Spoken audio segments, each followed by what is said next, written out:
Have you ever gotten so angry while reading a simple book that you ripped out the pages, spit in that book, threw it in the garbage, and cursed out the author? No. Well, I have. And I'm not proud of it. You may ask, how did you get there, Keith? Let me tell you a quick story. Have you ever been a first-time parent or someone that's starting a new business or speaking on stage for the first time? While it's equally exciting, it can also be scary. And no one teaches you how to handle these challenges or objections that happen when you become something for the first time. When I became a parent for the first time, I was so excited. But then everything changed simultaneously as the doctors walk up to me and said, your son that you just had, that you're excited to have, congratulations, but he has to have open heart surgery. You know the one where they saw open the chest, crack open the breastplate, pull out a beating heart, and operate on it? How would you feel if that was the news that you just received after such an exciting moment? Well, I was angry. I was frustrated. I cursed out God. I cursed out the world. I was looking for anyone to blame. But in that time in my life, I was reading a book about handling objections and handling challenges and handling failures and how to have the right mindset for it. And I got so angry at this book and the author that I threw it in the book, in the garbage, spit in the book, cursed out the author. But as fate would have it, I was looking at the garbage can and that book was staring at me. And on the cover is the author.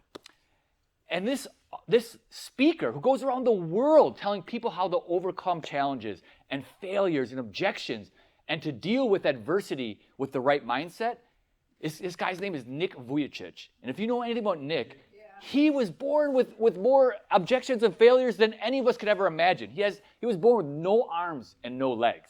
And as I'm staring at the cover of the book, I think to myself, who am I to sit here and wallow in my frustration and anger over this situation? I can overcome this, and I can help my child overcome this. So I figured at that moment, I had to develop a new mindset. Now, if only I would have known the best way to deal with those challenges is to go, bummer. But I wasn't equipped with that knowledge at the time. Now that I know that, I would have maybe acted differently. So I started to figure out how is the best way to get a new mindset. And first, a mindset is the way we think or the way we do anything. So the way you do anything can be taught or learned. Woohoo! That's a great opportunity to learn something new. So I figured, I got to figure out a new mindset. How am I going to do this? So I start researching and finding all this stuff. And the best solution that I came upon was there's something in our brain called the RAS, which is a reticular activation system. What that basically means is what you look for, you'll find. What you pay attention to, you notice more of. And I started to try and focus my frustration and anger on gratitude. Just thankful that my son, he could have a surgery that will repair him. And there's doctors that can do this nowadays. And that he's alive. And that get the opportunity to see him grow into an older child and be healthy instead of wallowing in the frustration and the challenge in front of me. So I started to train my brain to look at gratitude and find reasons to be thankful. And you know how like on YouTube or TikTok, they have a thing called the algorithm? And it feeds you more of what you pay attention to. If you ever watch like a funny cat video and all of a sudden you see like a bunch of funny cat videos, like, wow, there's a lot of funny cats out there. It's not that there's a lot of funny cats, it's just that they figured out that's what you like, so it feeds you more of it. Well, it's the same thing with our brain. What you pay attention to, it feeds you more of, and you notice more.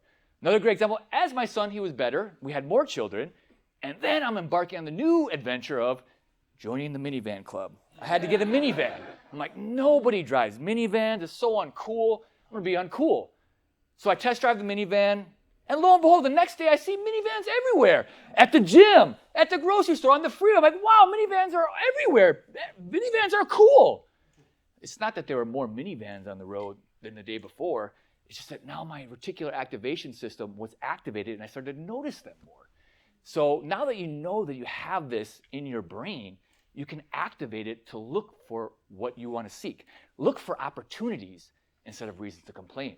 Look for reasons to overcome instead of what you want to be angry about. If you find reasons to be grateful, you'll be more grateful. You activated that part of your brain. So remember that you can overcome, you'll find what you're looking for, and that's the best way to win the day.